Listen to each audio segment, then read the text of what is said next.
ओम शांति। 11 जुलाई 2026 के बाबा के मधुर महावाक्य। बाबा कहते, मीठे बच्चे, तुम्हें अपना चिंतन करना है, दूसरों का नहीं, क्योंकि ड्रामानुसार जो करेगा वह पाएगा। तुम्हें अपना चिंतन करना है, दूसरों का नहीं, क्योंकि ड्रामानुसार जो करेगा वह पाएगा। प्रश्न, त्रिकालदर्शी बनने से आत्मा को कौन सी स्मृति आई है?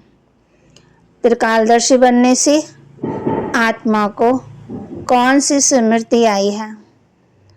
उत्तर, आत्मा को स्मृति आई है कि हम असल मूल वतन के निवासी इस ड्रामा में पार्ट बजाने आए हैं। हमने मुख्य एक्टर बनकर 84 जन्मों का पार्ट बजाया है। अभी बाप के सम्मुख है, फिर साथ में घर जाएंगे। पावन बनकर घर जाना है, फिर सुखधाम में आना है। ये सारा खेल भारत पर ही बना हुआ है। ये सारी स्मृति त्रिकालदर्शी बनने से आई है। गीत, मरना तेरी गली में, जीना तेरी गली में। ओम शांति। ये गीत किसने गाया? बच्चों ने। क्या कहते हैं बच्चे? बाबा, अभी तो आपके गले का हार ही बनना है, ये शरीर तो यहाँ ही छोड़ देना है। बच्चे जानते हैं, शांतिधाम व निर्वाण धाम में बाप और हम बच्चे आत्माएं रहते हैं। अब बाप घड़ी घड़ी कहते हैं, अपने को आत्मा निश्चय करो। तुम जानते हो, हम आत्माएं बाप के साथ निर्वाण धाम में रहने वाले थे। फिर ये शरीर धारण कर 84 जन्मों का चक्कर लगाया। बच्चे जानते हैं, हम बरोबर परम धाम के निवासी हैं। अब फिर बाबा आए हैं, तुम बैठे हो, देखते हो बाबा सामने बैठे हैं। यहाँ है लौकिक शरीर के संबंध। हम असल आत्माएं थी, फिर लौकिक संबंध में सुख का और दुख का जीवन बिताया। अभी तुम आत्माएं त्रिकालदर्शी बनी हो। बाप भी तीनों कालों तीनों लोकों को जानने वाला है। तुम भी जानते हो, नंबरवार पुरुषार्थ अनुसार। पढ़ाई की याद तो रहनी चाहिए ना। अभी स्मृति आई है, बाबा ने समझाया है, तुम मूल वतन में रहने वाले हो। अभी तुम बाप दादा द्वारा त्रिकालदर्शी बने हो। तुम जानते हो, इस ड्रामा के हम मुख्य एक्ट्रेस हैं। सारे ड्रामा का नॉलेज तुम्हारी बुद्धि में अब है ना। स्मृति आई है, हम आधा कल्प सुखधाम में रहते हैं, वहाँ रावण होता ही नहीं। हम आत्माएं पूरे 84 जन्मों का चक्कर लगाती हैं। अभी बाप सम्मुख बैठे हैं। आपके श्रीमत पर चल, हम आपके साथ चलेंगे। जितना हो सके आपको याद करेंगे। तुम बच्चों को सारा दिन यही ख्याल में रहना चाहिए। जबकि इधर कालदर्शी बने हो, ऊंच से ऊंच भगवान है, उनके साथ तुम बच्चे भी ऊंच से ऊंच रहने वाले हो। अभी तुम बच्चों को घर की याद आई है।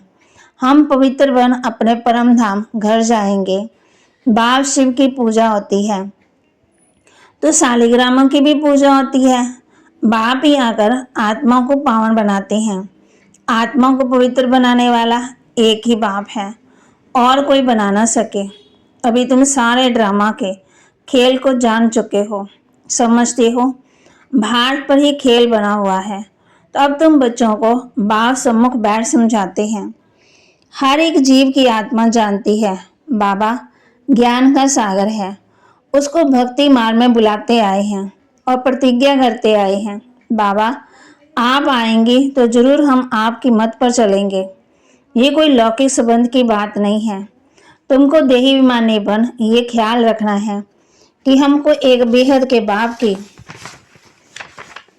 श्रीमत पर चलना है, उनका ही मानना है। वह तो बहुत सहज समझाते हैं।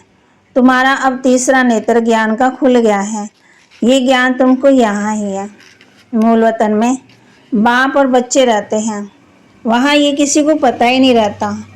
अभी तुम बच्चों को बाप अपना अंत देते हैं, वही ज्ञान का सागर। और कोई सत्संगों में ऐसे नहीं कहेंगे कि बाबा हम आत्माओं को पढ़ाते हैं। ये तुम जानते हो, घड़ी घड़ी तुमको कहना पड़ता है। देहाभिमानी बनो।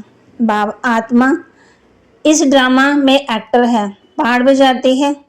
हम आत्मा ने चोला लिया है, वह एक्टर्स कपड़े बदलते हैं। तुम आत्मा निराकारी दुनिया से यहाँ आकर के ये शरीर रूपी चोला लेती हो, वह सिर्फ अपने कपड़े बदलते हैं। हम आत्माओं को बाबा फिर से राजयोग सिखा रहे हैं। अब तुम बच्चे समझते हो बाबा आया हुआ है, तो जरूर हम बाबा के मददगार बनेंगे, पवित्र बन और सारे भारत को पवित्र बनाएंगे। हमको श्रीमत पर ही चलना है। श्रीमत कहती है बाप को याद करना है, जो करेंगे वह पाएंगे। सब तो नहीं आकर पुरुषार्थ करेंगे, जिन्होंने कल पहले पुरुषार्थ किया वही करेंगे। अभी वापस जाना है, इसलिए पुरुषार्थ कर पवित्र जरूर बनना है। हम ऊपर मूल वतन में रहने वाले हैं। पहले पहले हम स्वर्ग में आए थे, फिर सीढ़ी नीचे उतरते आए। बाप समझाते भी हैं भारतवासियों को, भारत में ही आते हैं, याद भी भारत में ही करते हैं कि आकर के हमें पावन बनाओ। शरीर धारण कर हमको श्रेष्ठ कर्म करना सिखलाओ। शरीर का नाम भी गाया हुआ है, ये भाग्यशाली रथ है। बाप भी कहते हैं मैं साधारण तन में प्रवेश करता हूँ। आगे भी कहा था तुम बच्चों को स्मृति आई है। बरोबर 5000 वर्ष पहले भी बाबा ने बाप भी कहते हैं मैं साधारण तन में प्रवेश करता हूँ। आगे भी कहा था तुम बच्चों को स्मृति आई है। बरोबर 5000 वर्ष पहले भी बाबा ने यही कहा था और कोई भी ये बात बता नहीं सकते। बाबा भी कहते हैं 5000 वर्ष पहले भी मैंने इस शरीर में आकर तुमको समझाया था और फिर तुम बच्चों को कहता हूँ आत्म अभिमानी बनो।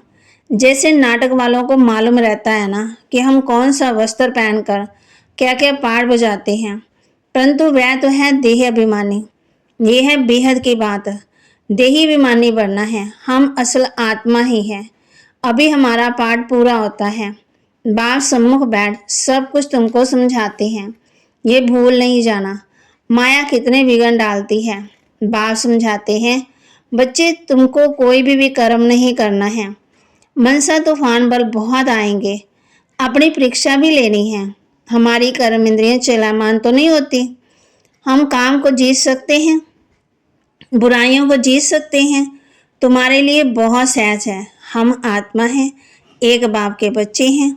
बाप से योग लगाना है, कर्म इंद्रियों में चलामान होना, ये भी देहाभिमान हुआ ना। तुमको कोई से डरना नहीं है, निर्भय बनना है। कहाँ कभी भी कहाँ जाओ तो साक्षी होकर देखना है।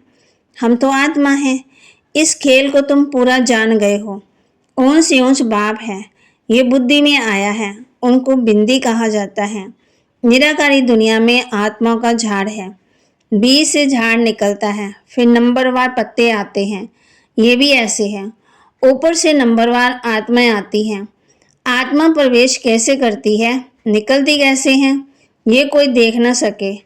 अब बाप समझाते हैं तुम्हारी आत्मा पतित हो गई है, उनको पावन बनाओ। इन द्वारा बाप बैठ समझाते हैं। बात तो कर्म इंद्रियों से करते हैं। आत्मा बिंदी इसमें नहीं होती तो कर्म इंद्रियां कुछ नहीं कर सकती। इतनी छोटी बिंदी कितनी पावरफुल है, उनमें सारी नॉलेज है। बाप ज्ञान का सागर है।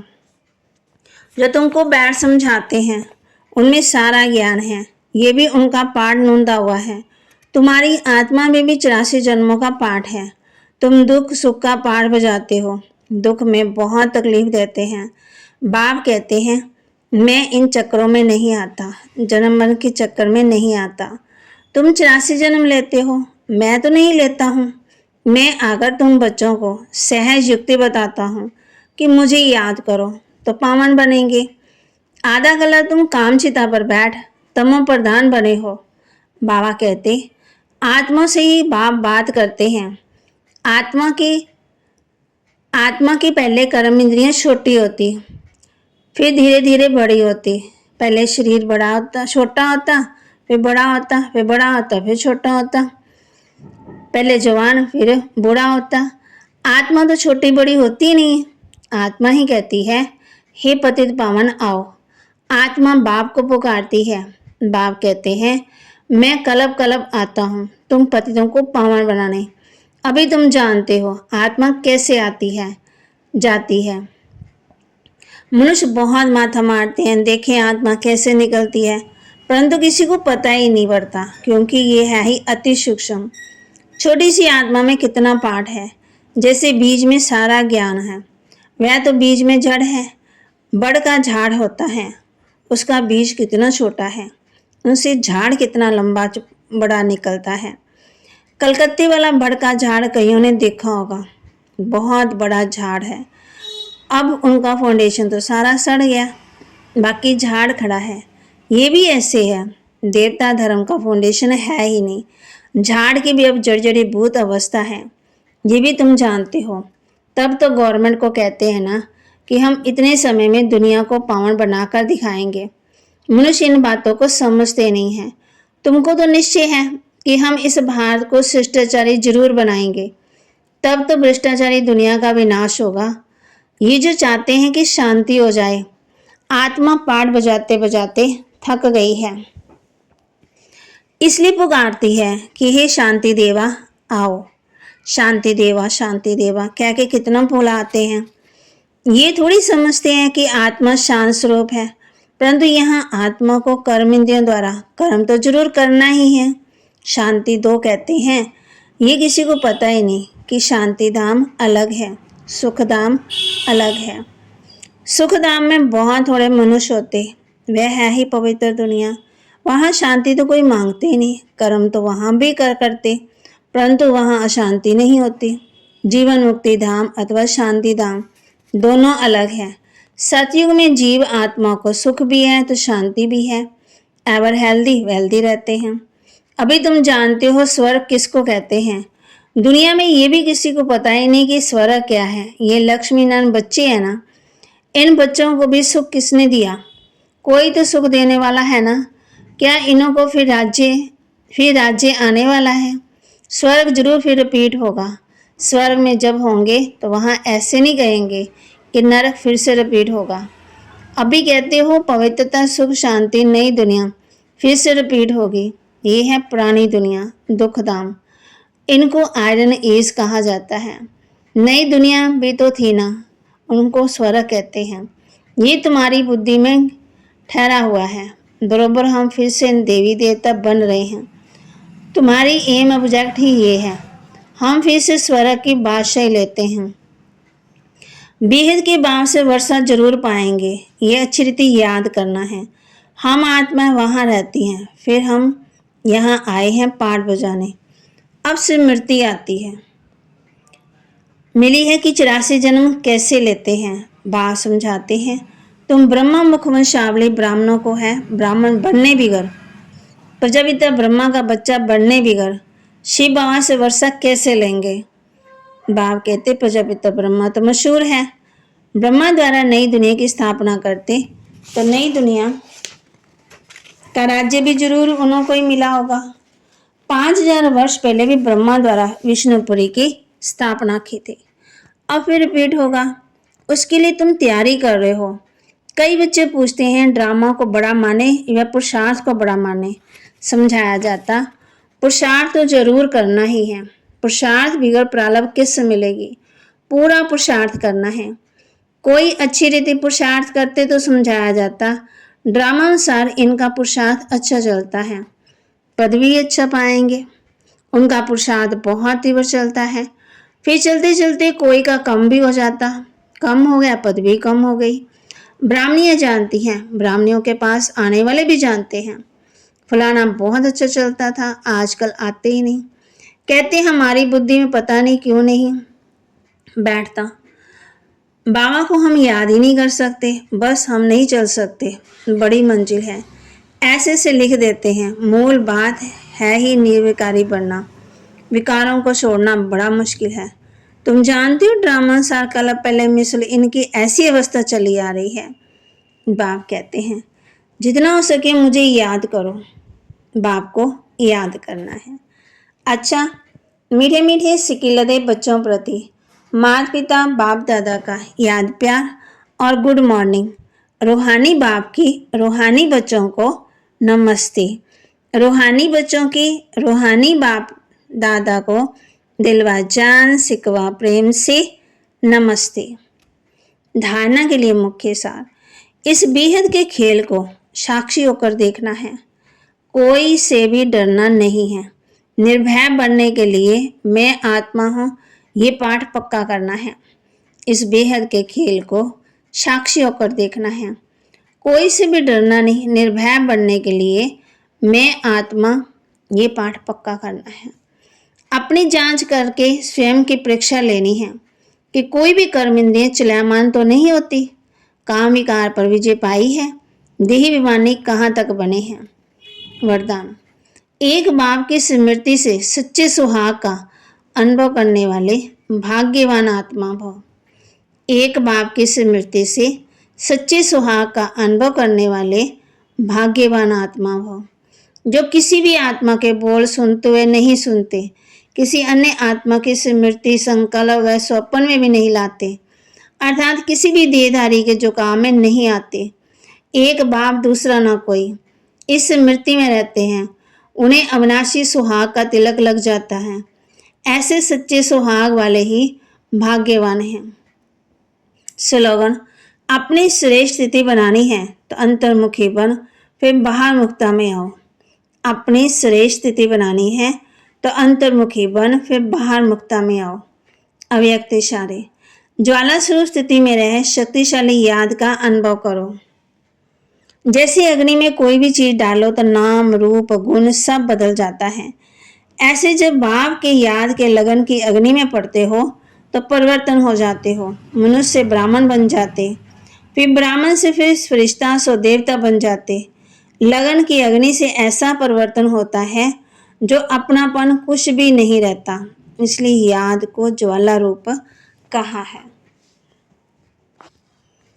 तो बाबा के महावाक्य को लाइक करें, शेयर करें, सब्सक्राइब करें और अपने जीवन में जरूर धारण भी करें। और बाबा ने कहा है, अपनी श्रेष्ठ स्थिति बनानी है तो अंतर्मुखी बन, फिर बाहर मुक्ता में आओ। ओम शांति।